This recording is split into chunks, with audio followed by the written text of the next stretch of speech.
Welcome back to Homeschool Now. I'm your host, Nita. It's good to have you here. So, just a few years ago, homeschooling was barely part of the national conversation. Most people simply viewed homeschooling as an alternative education choice for fringe families. Today that's no longer the case. However, homeschooling has exploded in popularity, and millions of families have discovered that they can successfully educate their children at home.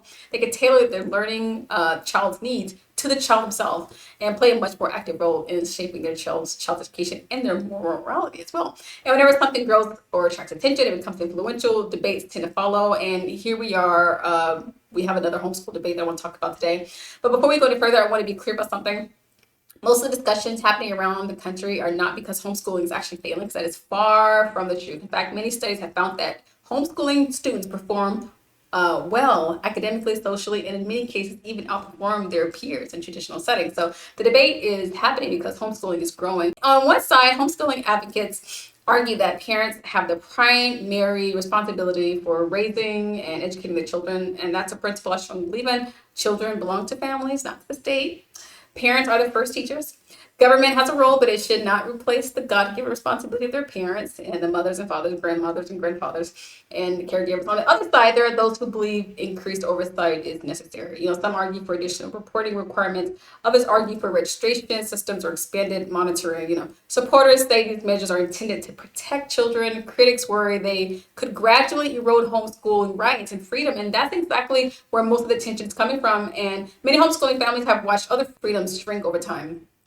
So when new regulations are being introduced and proposed, even small ones, parents naturally ask an important question like, "Hey, what's going on, and when does this stop?" Now, this doesn't mean that every proposal is automatically dangerous or bad, but it does mean that there's a reason that parents have questions. And one of the greatest strengths of the homeschooling movement has always been engaged parents. Who the parents who are paying attention. The parents who are asking questions and remaining involved. And honestly, that's something every family should be doing, regardless of their educational choice. Whether you choose to be go down the traditional path or the homeschooling fringe path, because artificial intelligence, for instance, is reshaping learning. Technology is advancing rapidly. Questions about educational, outcomes and accountability and future readiness are becoming bigger topics nationwide. And as education becomes more uncertain, more families are starting to ask questions and look for alternatives. The more homeschooling grows, as it currently is, if you watch my last video, you'll know the statistics behind that, at least in the state of Texas.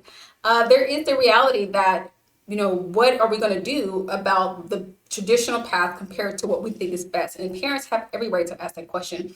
It's not just about teaching your children education. It's about rearing the child, and parents are starting to want to take that more seriously. And I kudos to that parent, kudos to those grandparents. No curriculum can completely replace, the parent's role in the family and in the teaching experience of the child.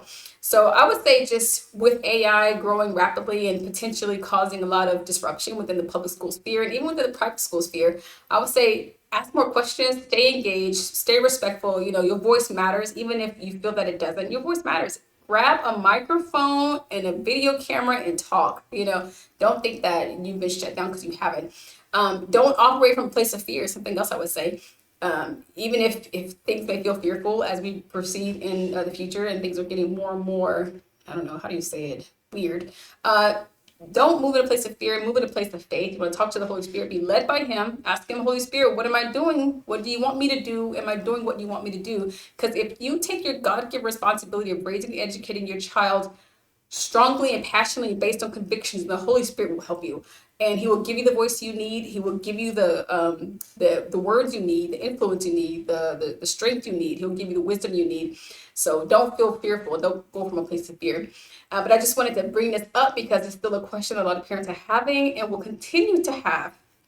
What are we going to do about AI as it affects the public school system? And I'm going to wrap up with this final phrase. Just because AI is disrupting the public school sphere, keep in mind that it can disrupt your homeschooling educational setting if not done properly. So keep that in mind. We did a video on that before.